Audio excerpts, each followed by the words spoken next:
샬롬 할렐루야. 욥기 14장 7절에서 16절입니다. 나무는 희망이 있나니 찍힐지라도 다시 움이 나서 연한 가지가 끊이지 아니하며 그 뿌리가 땅에서 늙고 줄기가 흙에서 죽을지라도 물 기운에 움이 돋고 가지가 뻗어서 새로 심은 것과 같거니와 장정이라도 죽으면 소멸되나니 인생이 숨을 거두면 그가 어디 있느냐. 물이 바다에서 줄어들고 강물이 잦아서 마름같이 사람이 누우면 다시 일어나지 못하고 하늘이 없어지기까지 눈을 뜨지 못하며 잠을 깨지 못하느니라. 주는 나를 수월에 감추시며 주의 진노를 돌이키실 때까지 나를 숨기시고 나를 위하여 규례를 정하시고 나를 기억하옵소서. 장정이라도 죽으면 어찌 다시 살리이까. 나는 나의 모든 고난의 날 동안을 참으면서 풀려나기를 기다리겠나이다. 주께서는 나를 부르시겠고 나는 대답하겠나이다. 주께서는 주의 손으로 지으신 것을 기다리시겠나이다. 그러하온데 이제 주께서 나의 걸음을 세시오니 나의 죄를 감찰하지 아니하시나이까. 욥기 강의 33번째 과거를 추억하며 하나님께 호소하는 욥입니다. 풍요롭고 화려했던 지난 날을 회상하며 하나님 앞에 호소하는 욥의 모습을 보며 하나님께서 원하시는 뜻이 무엇인지 살펴봅니다. 욥기 14장 7절에서 10절에 나무는 소망이 있나니 찍힐지라도 새로 심은 것과 같거니와 사람은 죽으면 소멸되나니 그 기운이 끊어진즉 그가 어디 있느뇨. 지금까지 욥은 하나님을 원망하고 단식하며 이리저리 말을 해보았지만 아무 응답이 없자 한풀 꺾였습니다. 그래서 자신은 힘없고 연약한 여인에게서 난 자라며 인생의 비참함을 설명하더니 이제는 감히 하나님을 깨우쳐 주기 위해서 나무를 비유들고 있지요. 나는 나무보다도 못한 사람이니 궁일이 여겨서 이제 좀 봐주십시오 라고 자신의 초라함을 하소연하고 있는 것입니다. 나무를 잘라내면 그곳에서 다시 움이 나고 가지가 끊임없이 자라나 새로 심은 것처럼 번성합니다. 또 나무의 뿌리가 땅 밑에서 오래되면 자연히 늙어지는데 그 위에 가지는 여전히 살아있지요. 어떤 나무는 줄기가 흙 속에 박혀 있을지라도 거기에서 또 움이 돋고 가지가 뻗어 나가지요. 그런데 사람은 죽으면 그대로 소멸되기 때문에 욥은 소망이 없다고 말하고 있습니다. 사람에게 그 기운이 끊어진다는 것은 사람에게 있던 힘, 즉 명예, 권세 등 죽음과 함께 무로 돌아가 버린다는 의미지요. 그런데 하나님을 믿는 사람으로서 이런 말을 하는 것은 옳지 않습니다. 하나님을 믿고 구원받은 사람은 호흡이 끊어지면 몸은 흙으로 돌아가지만 주님이 공중에 강림하실 때 다시 신령한 몸으로 부활하여 공중으로 끌어올려집니다.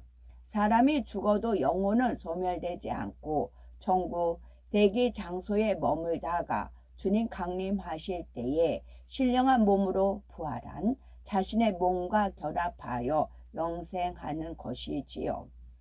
그래서 고린도전서 15장 20절에 이제 그리스도께서 죽은 자 가운데서 다시 살아 잠자는 자들의 첫 열매가 되셨도다 라고 하여 하나님을 믿는 사람이 죽으면 잠잔다 라고 말씀하는 것입니다.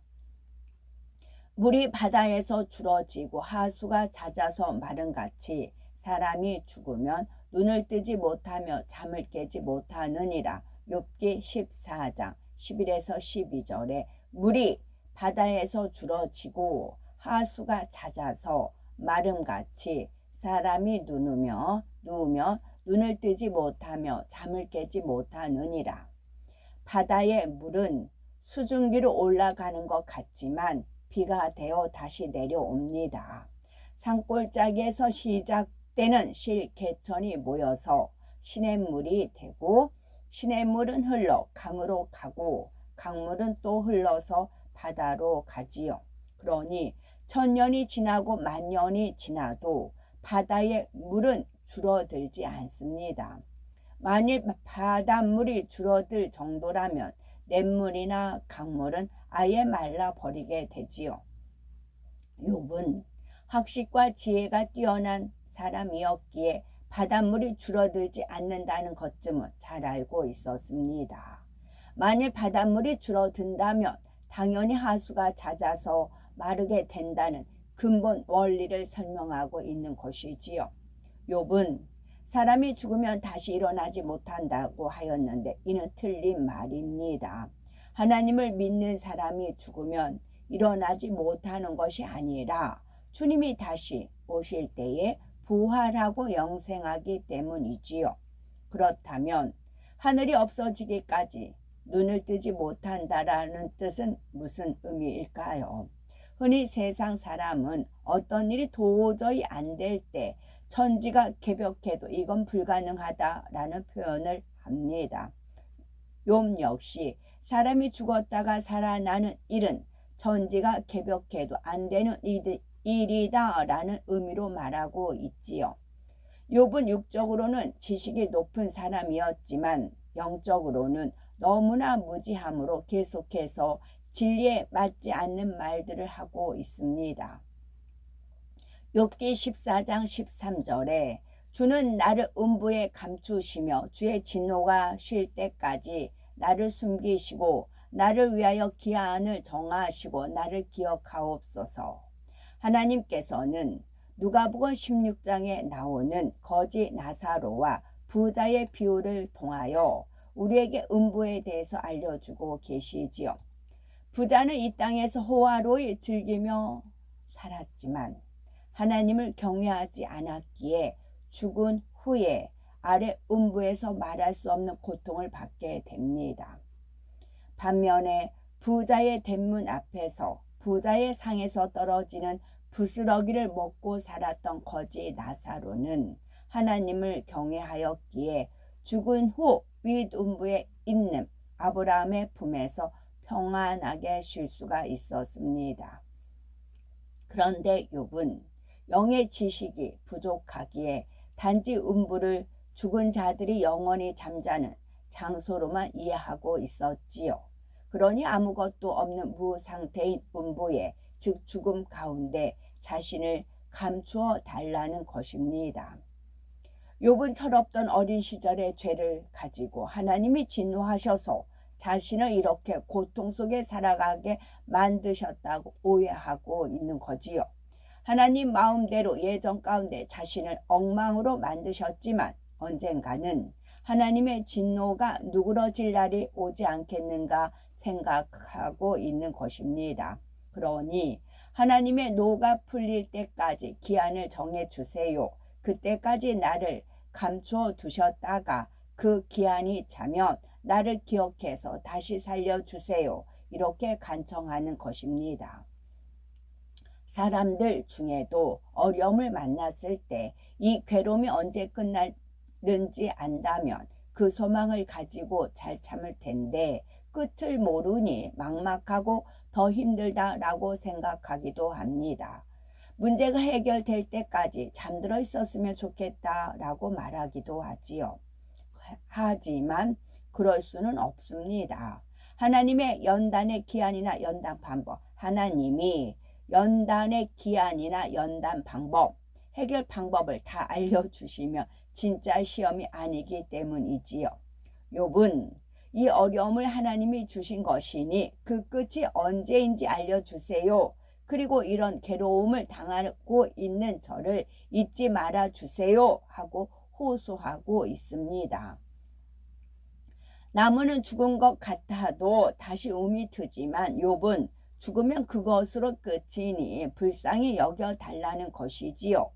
가치없는 여인에게서 태어난 존재인데다가 엉망진창이 된 몸으로 살다가 죽으면 다시 소망이 없는 심히 불쌍한 자이니 끝에 가서라도 자신을 기억해 두셨다가 다시 살려달라는 것입니다. 욥기 14장 14절에 사람이 죽으면 어찌 다시 살리이까? 나는 나의 싸우는 모든 날 동안을 참고 놓이기를 기다리겠나이다. 앞절에서는 자신이 죽어서 음보에 있더라도 하나님께서는 자신을 기억하여 다시 살려달라고 했던 욥이 이제는 사람이 죽으면 다시는 살 수 없다고 단정하고 있습니다. 말에 앞뒤가 안 맞는 것 같지만 이는 욥의 안타까운 심정이 담긴 말이지요. 욥은 영계의 법을 알지 못하니 한번 죽으면 끝나는 것이 인생이라 생각합니다. 나의 싸우는 모든 날 동안을 참고 놓이기를 기다리겠다라는 것은 욥이 만일 나무처럼 사람이 죽었다가 다시 살아난다는 소망이 있다면 어찌 하나님을 원망했겠느냐는 것입니다. 즉 자신이 다시 살 수 있다면 참고 기다리겠는데 그렇지 않고 죽으면 끝날 뿐이니 그동안 참지 않고 마음에 서운한 대로 내키는 감정대로 말할 거라고 자신을 변호하는 장면이지요.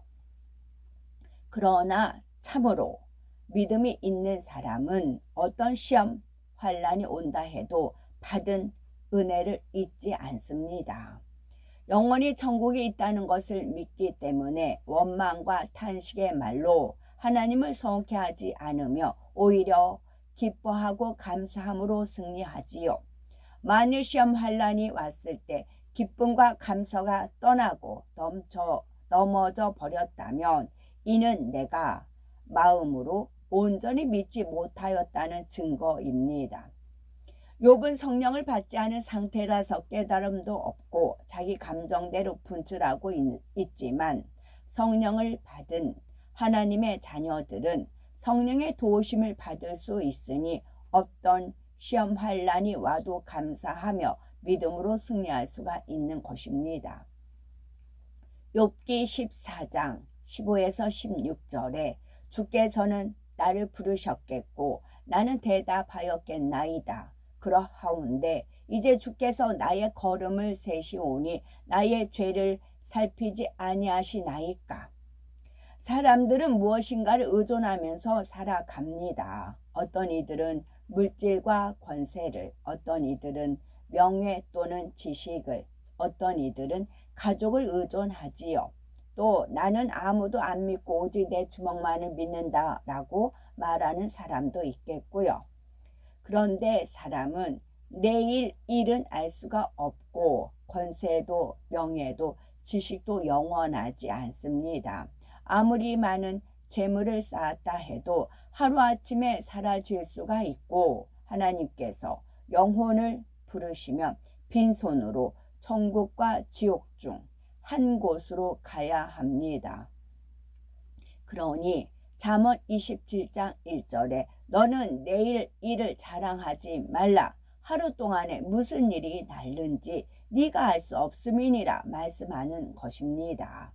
가장 복된 길은 바로 창조주 하나님을 믿고 의존하는 것입니다. 욥이 예전에는 하나님을 의존하는 마음으로 때를 따라서 번제를 드리곤 하였지요. 그런데 선진들로부터 들은 대로 번제를 드리기는 했지만 욥은 실제로 하나님을 만난 적도 음성을 들은 적도 없었습니다.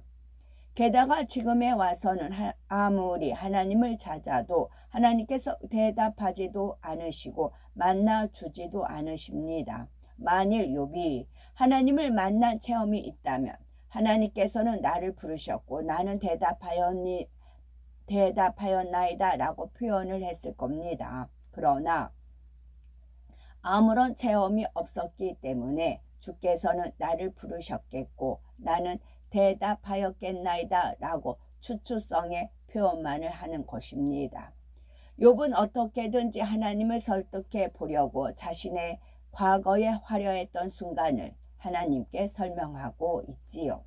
욥이 예전에는 부귀, 학식, 건강 등을 모두 갖추고 사람들을 덕으로 다스릴 수가 있었습니다. 그때는 하나님이 얼마나 자기를 아껴 보셨겠느냐는 것입니다. 욥은 직접 하나님의 음성을 듣고 만난 것은 아니지만 과거에 자신이 누린 모든 것은 하나님이 주셨던 것이니 하나님이 나를 만나 주시고 말씀하셨던 것이 아닙니까? 하고 말하는 것입니다. 옛날에는 자기를 아껴주시는 좋으신 하나님인 줄 알았는데 지금 보니 하나님은 아무리 찾고 기다려도 응답이 없는 나쁜 하나님이라는 오해를 담긴 말이지요. 나쁜 하나님이라는 오해가 담긴 말입니다. 욥을 사랑스럽게 보시며 아껴주셨던 하나님이 이제는 마음이 변해 욥의 지난 발자취를 더듬어 오면서 어린 시절에 지은 죄까지 일일이 계산하여 이렇게 고통 중에 거하도록 만들었다는 것입니다. 예전에는 하나님이 저를 사랑하셔서 풍요롭게 만들어 주셨습니다. 하나님이 얼마나 사랑스럽게 저를 보셨나이까. 그래서 욥아 하고 부르시면 제가 대답했겠지요. 그런데 이제 와서는 나를 이렇게 비참하게 버리셨는데 그 까닭이 무엇입니까? 이렇게 따져 묻고 있는 거지요. 욥은 내세에 대해서 모르기 때문에 천국 소망을 가질 수 없고 연단 중에 원망, 탄식이 끊이지 않습니다. 그런데 우리는 천국에 대해서 밝히 알고 있으며 무엇보다 새 예루살렘에 대한 소망이 있습니다. 그러므로 영원한 새 예루살렘에서 누릴 영광을 소망하며 모든 연단을 믿음으로 승리해 나가야 되겠습니다. 아멘. 샬롬.